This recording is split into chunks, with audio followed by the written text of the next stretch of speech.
E a deputada Joana D'Arc fez uma acusação séria, no qual a gente vai ouvir neste momento.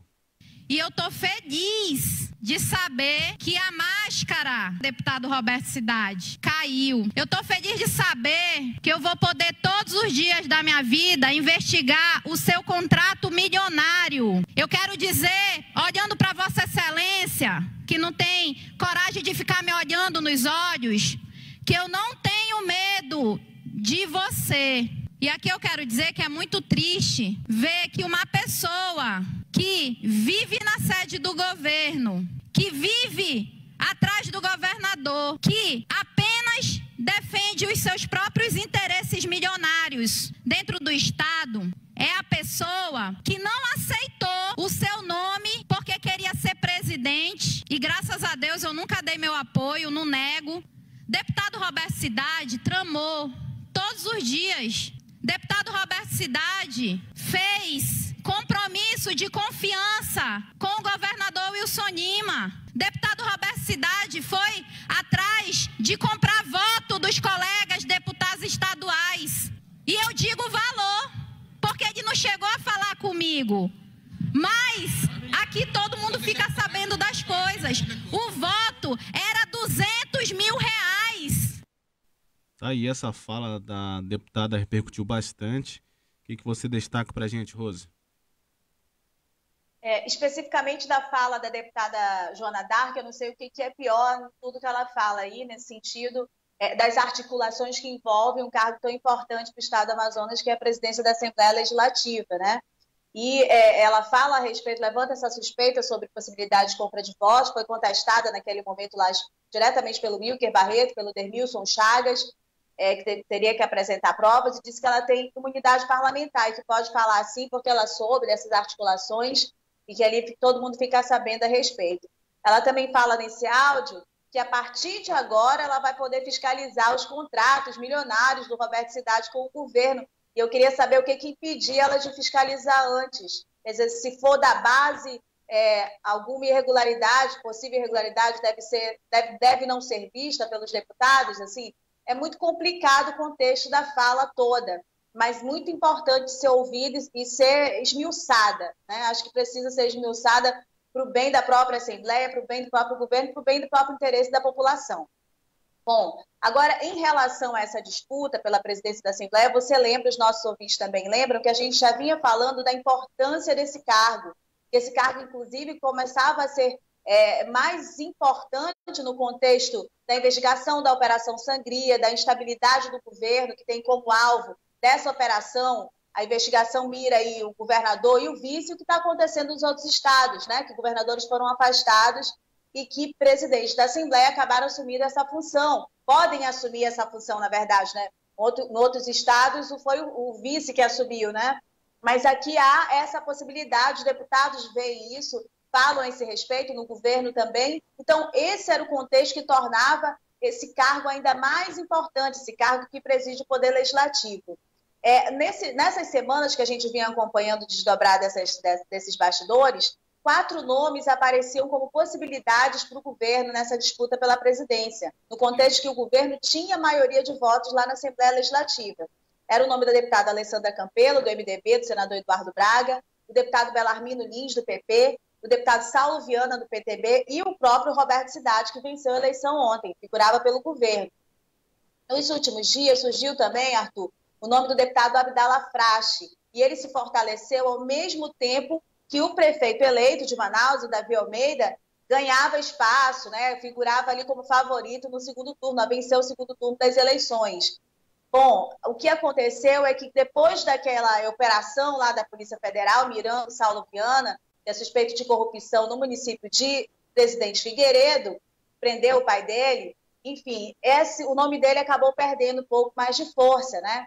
Os parlamentares também demonstravam rejeitar o nome da Alessandra Campelo, e com isso o nome do Belarmino Lins e do Roberto Cidade pareciam ganhar mais força, pareciam mais favoritos, a essa indicação do governo.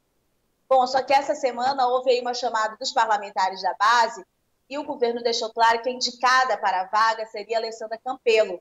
A oposição percebeu essas rachaduras na base, e aí começaram as conversas de bastidores. Bom, eles acabaram somando os votos, concluíram que eles tinham, há 20 dias, 15 dias dessa eleição, mais ou menos, que isso deveria ocorrer só no final do mês, eles tinham votos suficientes para vencer essa disputa. Outro fator que eu soube que irritou os deputados, segundo os parlamentares que eu ouvi da base, é que havia indicação por parte do governo não só do nome da Alessandra Campelo, mas também de uma lista tríplice com indicações do próprio governo para uma vaga do Tribunal de Contas do Estado que se abre em abril do ano que vem. E os parlamentares entendem que essa vaga é da Assembleia, de autonomia da Assembleia escolher. Então, eles se irritaram com essa imposição. E aí, no início da manhã de ontem, né, a Assembleia acabou, na CCJ, aprovando em regime de urgência e, em seguida, no plenário, uma alteração na PEC, uma alteração na Constituição do Estado por meio de uma PEC, uma proposta de emenda constitucional, que flexibilizou a data da realização dessa eleição para a presidência da Assembleia. 15 deputados votaram a favor da aprovação dessa PEC. Isso já demonstrava que eles tinham maioria. Na sequência, foram abertas as inscrições para disputar essa mesa diretora. A deputada Alessandra Campelo não foi a cabeça de chapa, da chapa governista. Surgiu aí o nome do Belarmino Lins. E lá no discurso, ele acusou uma manobra também, assim como a Alessandra Campelo e a Joana Dark, no tom Belarmino Lins, diferente das duas, né? Mas disse que também havia uma manobra e disse que a Polícia Federal podia bater ali nas portas da Assembleia Legislativa. Bom, a chapa do governo não conseguiu nomes suficientes nem para todos os cargos da mesa, Arthur. Apesar de 10 nomes, conseguiu 8 votos só, então não conseguiu concluir nem a chapa. Os deputados que votaram com a chapa do governo foram Belão, Alessandra Campelo, a Joana Dark, Augusto Ferraz, Abdala Frache, Cabo Maciel, Dr. Gomes e Saulo Viana.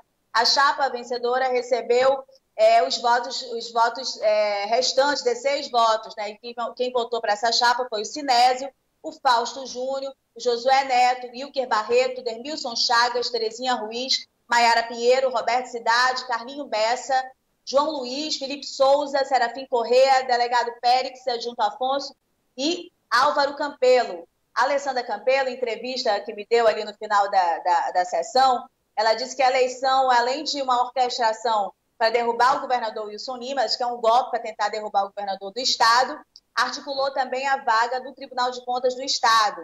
Nos bastidores, ela não quis dizer nome, mas nos bastidores, os deputados dizem que o atual presidente da Assembleia, o vice-presidente e vice-presidente dessa chapa, Josué Neto, é o cotado para essa vaga no TCE.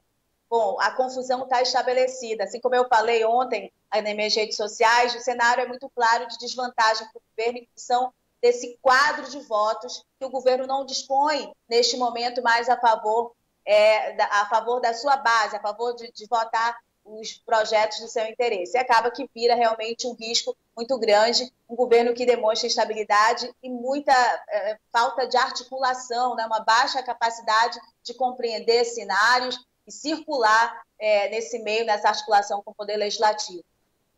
E você também fez uma entrevista exclusiva, Rose, com o deputado eleito presidente da Casa, né, o Roberto Cidade. A gente tem um trecho dessa entrevista, vamos acompanhar agora. Que confusão foi essa? Olha, o parlamento é dos deputados. Tive a honra hoje de a Assembleia Legislativa votar em mim. Tive 16 votos de amigos, ninguém fez golpe, ninguém planejou nada.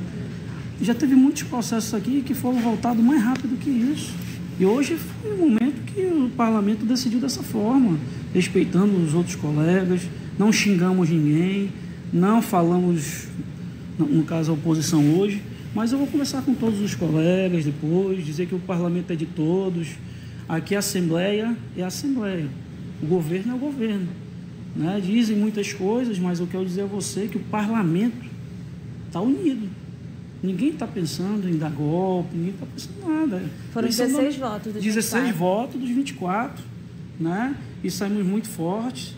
E eu quero te dizer uma coisa, que eu estou com meus colegas, hoje eu devo a eles essa presidência, e nós vamos sempre votar unidos, independente do que aconteça. E ninguém vai sofrer pressão como foi sofrido hoje. O senhor recebeu votos na base de deputados que são de independência e de oposição. Porque o que acontece? Quando a eleição é da casa, são entre os deputados. E como é que vai ter da base da oposição? É do parlamento. A gente não é obrigado a seguir a orientação do governo. A gente é obrigado a seguir a orientação de cada um aqui, de como cada um vai votar e quer votar. É questão de afinidade a presidência. É questão de confiança. E foi isso que eu conquistei com meus colegas. Vão inventar muitas coisas, mas eu tenho certeza, pode revirar a minha vida. Foi tudo em consenso com meus colegas, todo mundo é do bem. Tá? O senhor disse que ninguém falou nada contra eles ataques, mas houve muito ataques em relação ao senhor. A deputada Joana disse que o senhor, e a deputada Alessandra também, que até sexta-feira, ou essa semana mesmo, o senhor ainda estava atrás do governador tentando construir a sua candidatura à presidência da Assembleia por meio da base. Assim, isso aí é natural. Como eu não sei, hoje eu sou de centro, a gente ganhou com todo mundo de centro. Não fiz nada de errado, foram impor a Alessandra e a casa não quis a Alessandra como candidata. É simples. Imposição hoje não vai mais. A época da ditadura acabou. O parlamento é o parlamento, que vota cada um do jeito que quer. E nós somos unidos aqui. Nós estamos do bem. E a história vai falar, não foi traição, porque não existe traição. Você vota em quem você quer, tá bom? E senhor, então, só para concluir, o senhor também foi acusado de ter contratos com o governo, de andar atrás do governador. Como é que você vai se posicionar sobre isso? Olha, se o governo quiser tirar todos os contratos, enfim, a minha família tem empresa há mais de 30 anos, consolidada, enfim, tem. Mas foi todo na legalidade, e se o governador quiser tirar, que tire. Se ele tirar isso aí, a gente vai... Enfim, isso é um outro momento. Isso é um outro momento que eu peço que você também não toque nisso, mas assim, nós estamos muito regulados, é tudo lícito, e não é meu, é da minha família é muito grande. Qual a sua postura parlamentar a partir de hoje? O senhor é oposição, é base, é independência? Eu sou a Assembleia Legislativa, eu sou os deputados, e vou respeitar cada um votar em quem quiser e da forma que quiser. Se chegar um pedido de impeachment para ser analisado, a partir do momento que o senhor está na presidência, qual vai ser a sua condução? A minha condução vai ser da forma mais republicana possível e sempre dentro da legalidade, tá bom? Obrigada pela entrevista, viu? Tá aí, Rose, um trecho da entrevista, né? Os nossos ouvintes também podem acompanhar nas nossas redes sociais posteriormente, mas o que você destaca aí desses pontos abordados pelo eleito presidente da Assembleia Legislativa?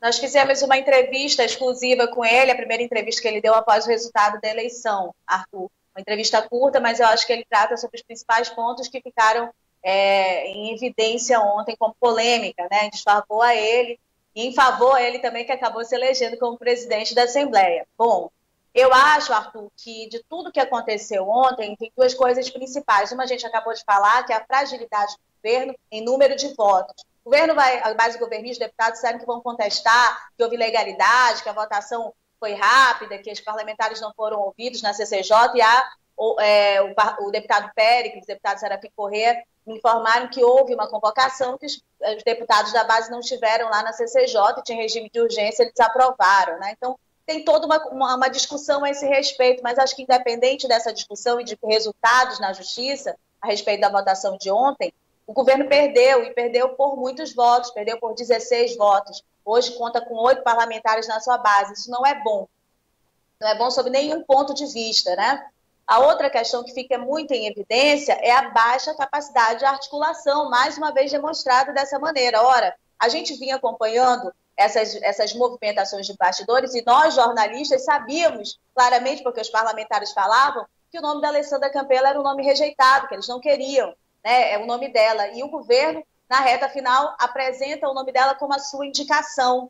Isso aí demonstra claramente uma falta de habilidade para circular neste meio. Os parlamentares também se queixaram da imposição de outras vagas, como a vaga do TCE também, e a não articulação. O que eu quero dizer com tudo isso é que a articulação, conversa política, diálogo, não está necessariamente associada a algo irregular, algo promíscuo, faz parte do fazer política. É necessário que haja esse tipo de condução. O não diálogo, aliás, é muito ruim para qualquer pessoa que se diga político, né? Então, assim, me parece muito claro que há eu não sei se é uma rejeição, é uma incapacidade, é uma falta de vontade de estabelecer diálogo.